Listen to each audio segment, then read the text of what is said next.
மட்டக்களப்பு வவுணதீவு பிரதேச செயலக பிரிவிற்குட்பட்ட கண்ணங்குடா பகுதியில் நோய்வாய்ப்பட்ட நிலையில் காட்டு யானை ஒன்று குடியிருப்புகளை அண்டிய பகுதியில் காணப்படுகின்றது.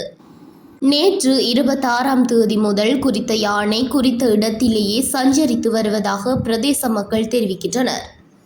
இதனிடையில் குறித்த யானைக்கு வனஜீவராசிகள் திணைக்கள அதிகாரிகள் சிகிச்சை வழங்கி வருகின்றமை குறிப்பிடத்தக்கது.